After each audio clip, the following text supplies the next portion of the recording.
लड़कीबाज पड़ोसी। ये हैं मिस्टर मनसुख। उम्र 60 साल। वैसे तो इनकी उम्र है राम नाम जपने की, पर मनसुख दिन रात अलग अलग लड़कियों का नाम जपते रहते हैं। अरे लड़की, सुन तो, तेरा नंबर क्या है? अंकल, अभी तो आपका नंबर है। अर्थी बुक कर लो अपने लिए। अरे अभी तो मैं जवान हूँ लड़की, सफेद बालों पे मत जा। मनसुख राम को लड़कियां छेड़ने की गलत आदत थी। पत्नी बहुत पहले गुजर गई थी, जिसके बाद मनसुख खुले बैल की तरह हो गए। जहां दिखी नारी वहां लाइन मारी। मनसुख राम के पड़ोसी सोनी जी के यहाँ नई बहू आई। नाम था कल्याणी।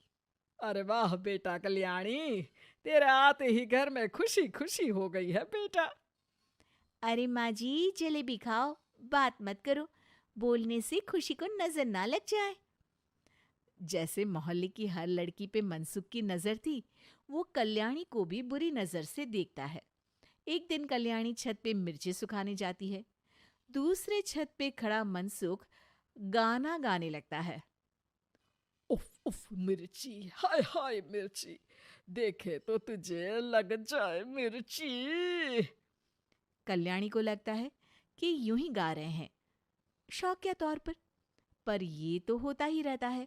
एक दिन कल्याणी आंगन में पौधों को पानी दे रही होती है।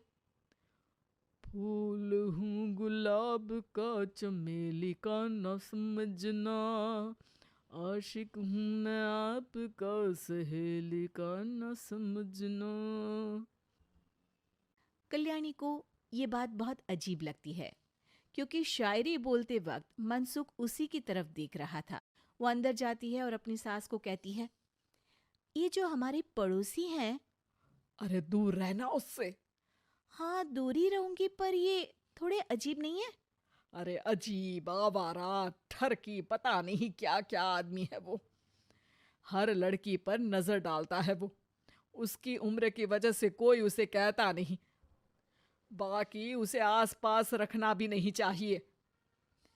अरे पर ऐसे थोड़ी ना चलेगा। एफआईआर करवा देनी चाहिए। हवालात में हवा और लात खाएंगी तो समझ जाएंगे। अरे यही तो दिक्कत है ना समाज की। जिसके साथ दिक्कत होती है उसको भी समाज गुनहगार समझता है। लड़की अगर बोल दे कि फलाने ने मुझे छेड़ा है, तो कुछ लोग तो ये कहने लगते हैं कि लड़की की भी रजामंदी होगी ही। ये तो है, पर कुछ तो करना ही पड़ेगा। नहीं बेटा, कुछ मत कर। जबरदस्ती हम किसी से लड़ेंगे नहीं। हमारा परिवार इज्जतदार परिवार है। कीचड़ में जाएंगे तो हम भी तो गंदे हो जाएंगे ना। लेकिन सासू माँ, कीचड़ में जाए बिना गंदगी कैसे साफ होगी? अरे बेटा, मैं तो यही कहूंगी कि तू नई बहू है। अपना रुतबा बना बाकी औरतों में। अपनी समझदारी से, अपने काम से इन चक्करों में मत पड़ बेटा। बहू सास की बात ना चाहते हुए भी मान लेती है। और कई ऐसे मौके आते हैं जब मनसुख बहू पर उल्टे कमेंट्स करता है। जैसे एक दिन जब बहू छत पर सफाई कर रही होती है तो मनसुख छत पे आकर गाना गाने लगता है। तेरा ध्यान किधर है, तेरा हीरो इधर है, तेरा हीरो इधर है। मेरा ध्यान तो आपकी हरकतों पे ही है। थोड़ा आप भी ध्यान दो कि क्या कर रहे हो आप। अरे बहुत तीखी हो, और मुझे मिर्ची पसंद भी है।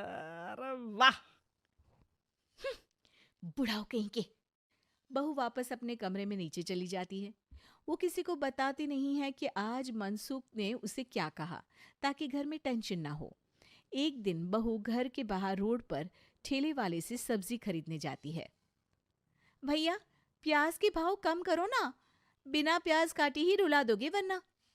तभी बहू की नजर मनसुख पर पड़ती है, जो वहां से गुजर रही एक लड़की को देखकर कहता है, शीशी भरी गुलाब की, पत्थर पे फोड़ दूं। तेरे लिए तो जाने मन जीना भी छोड़ दूं। लड़की सहम जाती है।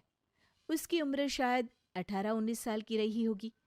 बहू ने जब ये देखा कि मनसुख ने इतनी छोटी उम्र की लड़की को तंग किया है, तो वो घर में जाके अपने पति से कहती है, तुम्हारा पड़ोसी मनसुख, अरे बहुत नीच आदमी है।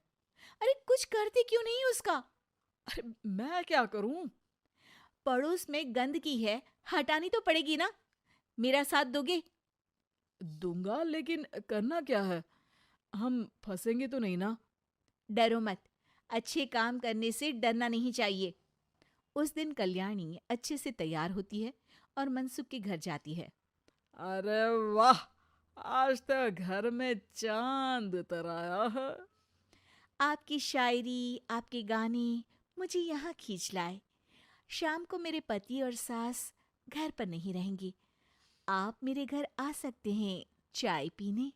अरे जरूर जरूर, मुझे पता था तुम समझदार हो, पर इतनी जल्द मुझे पसंद करने लगोगी ये नहीं सोचा था।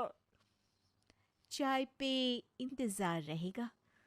मनसुख शाम को कल्याणी के घर चला जाता है। आप बेडरूम में बैठिए, वहां चाय पियेंगे। अरे वाह बेडरूम में चाय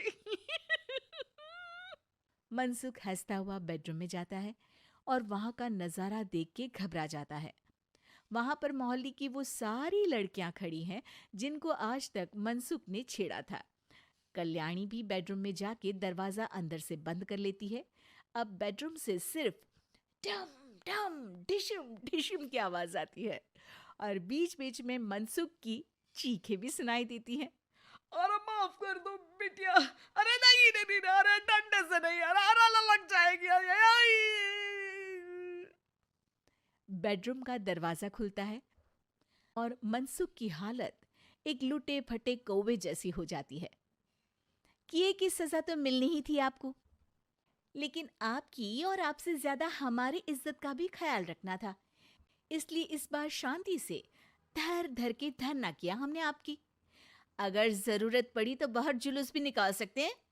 आप ऐसी गलती नहीं करूंगा, मुझे माफ कर दो। बहू मनसुख को बाहर छोड़ने जाती है। मनसुख अपने घर की तरफ बढ़ता है। वैसे आपको चाय कैसी लगी? मनसुख अपने दुखते गाल पे हाथ रख के कहता है, कड़क